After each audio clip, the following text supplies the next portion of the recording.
Good evening and welcome to the Job Search Solution, the radio program where we talk about looking for a job, jobs, changing careers, hiring. And as always, we begin with a prayer. Dear God, grant us thy peace and thy mercy, thy will be done. And in just a few minutes, Rich Levinsky is going to be with us talking about consultants in the workplace. But what I wanted to start out this first session with is something that I've learned since 1973. And I run into so many people that just don't plain love their job. Lots of people don't even like their job. And it made me, over the past month or so, I've been thinking more and more about this, and it's been something that I've experienced and seen since 1973. People often have a really hard time loving their job. Now, you don't really like your job all the time, but you do have to love it. We call it work for a reason. What made me think of this was that I was just passing through some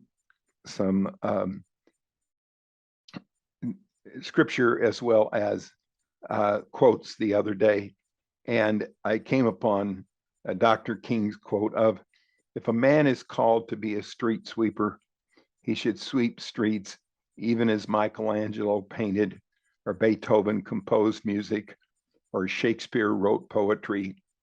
He should sweep streets so well that all the hosts of heaven and earth will pause to say, 'Here lives the great sweet sweeper who did his job well.'"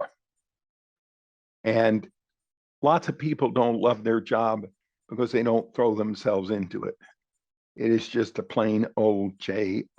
They see it as work and they think, how can I get by with as little as I can do, and how can I get paid as much as I can get?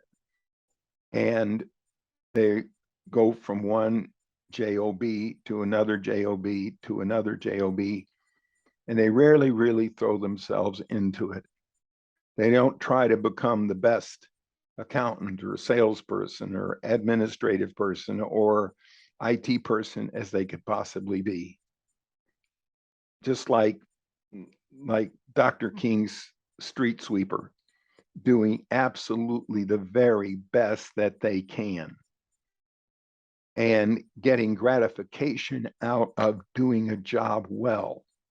Not the accolades of what other people say, not the money that they necessarily earn, not who thinks great of them, but how they grow from the inside, how they become better people in the process of doing what they do, and walking away from their career and their job every day thinking, I really did the best I could, and I threw myself into it.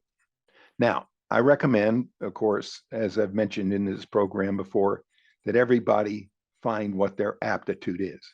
If you put me in an accounting role in doing this kind of job, I wouldn't do very well. It would be worse than a job. It would be agony. I'd give it a try, but it's not. It has nothing to do with my nature.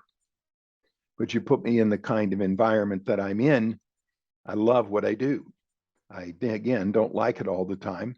And there are a phenomenal number of disappointments in it because I deal with people. We're spiritual beings acting human. I advise you to look up, one of my sons talked to me the other day about a guy by the name of Jiro Ono. He was born in 1925, and he's a Japanese chef and owner of a sushi restaurant in Tokyo. He started working at a local restaurant when he was the age of 7, and he is regarded by his contemporaries as one of the greatest living sushi craftsmen, and is credited with innovating methods of modern sushi preparation. He prepares sushi better than anybody in the world. And if you listen to his video on YouTube, he absolutely loves what he does. and he has the thing down to precision. Now, most people wouldn't necessarily think of a sushi chef as being getting that kind of gratification out of what he does. But the guy found what he loved and he throws himself into it. And well, I mean, he was born in 1925. He's still doing it.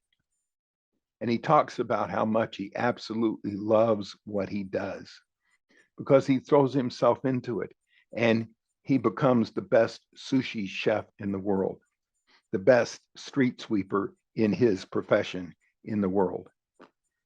And if more people tried to do that and love what they do and throw themselves into it and make the world a better place because of what they do, then we'd have a lot more gratification in our jobs. I often imagine that this is my own imagination, it has nothing to do with theology, but when I get before God, when I'm dead, it might very well be questioned, Tony, you were given gifts. Did you use those gifts to the ultimate potential that you could? I gave you gifts when you were born. Did you use those gifts? Are you accountable for those gifts? Did you press them to the limit? Did you do the very best that you could with the gifts that I gave you? And I think that might be a part of my reckoning. And I imagine that lots of people might think that or feel that way and should, realizing that we're given gifts. Find out what those gifts are and use them to the hilt. Press yourself every day to get better and better at what you do. And you'll have a chance to love your job.